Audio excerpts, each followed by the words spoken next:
Maybe you're new to DIY and you're trying to figure out what kind of saw you want, or maybe you want to know if this is the right saw for you. I'm going to take you through this saw, why I've loved it for 3 years. I'll take you through all the basics of the saw and why I think this saw is actually better than the one I had before. I think the saw is like the most versatile tool that you can have in your workshop, and it's probably the one that you're going to use the most for any project. I use this for accent walls. I use this to make my kids' play structure. I use this to make a mud kitchen. Like any small project, I'm usually using my saw. And if you're new to DIY, I think one of the things that people struggle with is like, what is the safest saw? I'm scared about cutting my fingers off. I think the Mitre Saw is actually really safe, and I'll give you some tips on why I think so. To start off with, this is a cordless Ryobi saw. So cordless meaning that it runs on batteries, okay? So there's no cord attached to it, which is really great.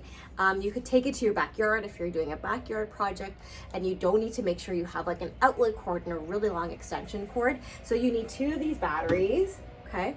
And they just fit right into this slot here. The very basics of your saw is that there is a saw blade. The saw blade is in here. This is like the guard that protects you actually from the blade, okay? So when you bring this down, this retracts back, and then this is where you place your wood, okay? So that is the basics, okay? Before we even get into DIY, let's get our safety gear on because we gotta make sure we protect ourselves. Okay, so for DIY, you want to make sure you have 3 things to protect you. The first are your ear protection, because this saw is really loud, so you need some noise canceling headphones. Okay, the second is eyewear. Okay, you gotta have safety goggles just in case something like flies out at you. It's never happened to me, but just in case you want to protect your eyes. Okay, and then the last one is a mask. I sometimes use this N95 mask because I have like a ton of these left over from COVID. If you have really sensitive lungs or you have asthma, you might want to use a mask like this. This I use if I'm using like my paint sprayer. So it just depends on, like what you want, but you definitely want a mask because when you cut the wood, you'll see all these fine particles blow up at you. Let's talk about safety over here. Okay, I do not want to, let's say I want to cut this piece of wood in half. Okay, this is not something you want to do. Look over here. You see here, it says that your hands should not be before this line. Okay, it says the same thing on the other side. Okay, so this is a piece of wood that you can't cut like this. If you want to just trim an edge off, that's fine. You can hold it down and bring your saw down. Okay, you could do that. But this is not something you want to do. Okay.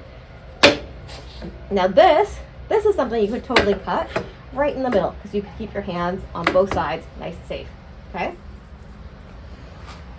So let's go ahead and make that first cut. Okay, so I'm going to make sure that my hands are on either side. So my hand's going to stay over here, and you want to push the wood towards the actual fence. So you want it to be leaned up. You don't want the wood here, you want it to be pushed right up, okay? Now I'm going to hold it here with one hand. And if you're a beginner and you're a little bit nervous, you can use the clamp here and clamp this down as well. I don't really do this, but you could if you needed to. Okay, now we're going to engage the saw and we're going to wait till it starts to spin quickly before we cut it. Okay.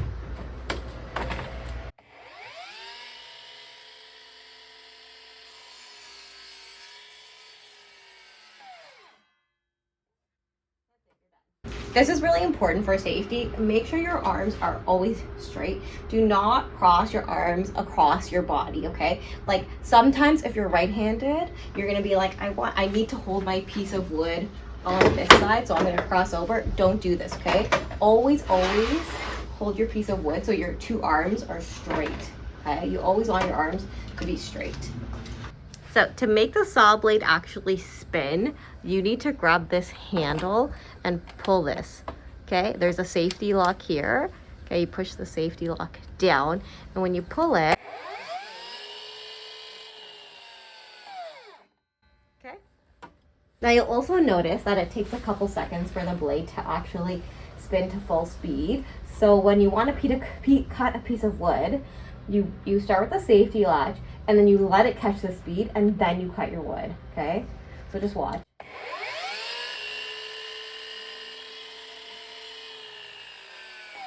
Okay, one thing I love about this saw is that you can use the laser to cut something. So let's say I'm like, I need to cut on that line. I'm gonna put my saw or my piece of wood right there. And there's a button for just the laser, so I can engage just the laser. And you see that there, right? You see right there, that laser? You're like, oh wait, that's not where I wanted it to go. So let me adjust this. Okay, and let's see. Well, that looks great. That looks like it's close enough to my line. Okay, so this is a straight cut, and this is like 90% of my cuts is just doing like a straight cut.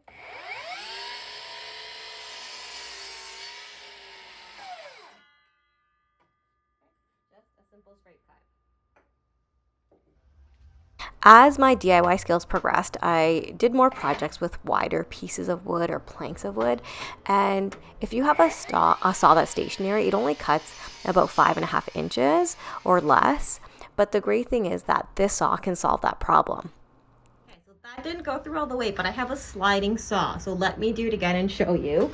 What you want to do is you actually want to extend the saw beyond. Okay, you never want to cut with your blade down and the blade's running towards you. Always extend further.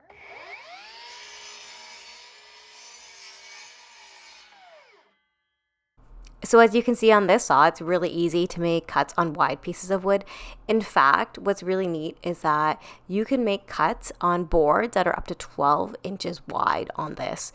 So you could cut a whole foot on this saw just by extending it and then pushing it back as the blade runs.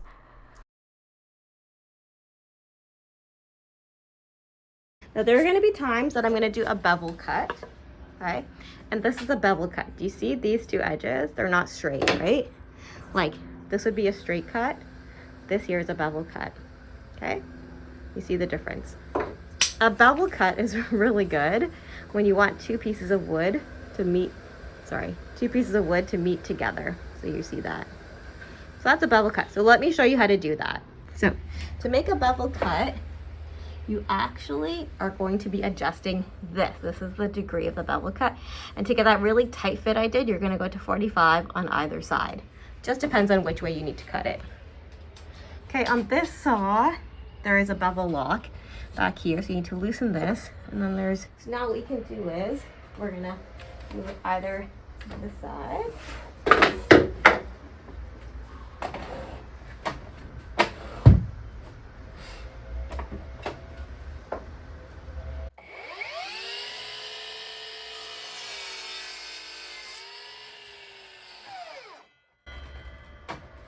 Okay, there. That's our bevel cut. Okay. You flip it over to the other side and you can do the same kind of cut. There's a lock in the back. Here. Oh my gosh. There. Okay. So to swing it over to the opposite side, you need to open up this lock in the back. Okay. So there it is. Okay. So that's moving the arm around to do a bevel. Okay. Let's do one more. So let's say you want to do a really cool accent wall where you make a box with this molding. There is no way that you can make this match if the cuts are 90 degrees. You have to do a miter cut. So I'll show you how to do that. First of all, it's helpful to just like make a mark so you remember which way it has to be cut when you actually take it to your saw. So now I'm going to take it to my saw and I'm going to adjust this arm. Okay, this is how you do a miter cut. My saw is set to 0. A miter cut is going to be at 45 degrees on either side. So there's a little clasp here. I'm going to grab this and I'm going to yank this all the way across. Okay, and it actually locks on this saw. It's really cool. It locks at the 45. And I'm like, oh wait, that's not the right cut. So I'm going to take it to the other side. Turn, turn, turn. And then it'll lock. Okay, and then I'm like, oh yeah, okay, that is like the right direction that I want to do. Okay, there's my 45 degree. And this is set at 0. Okay, so this is how I'm going to cut it.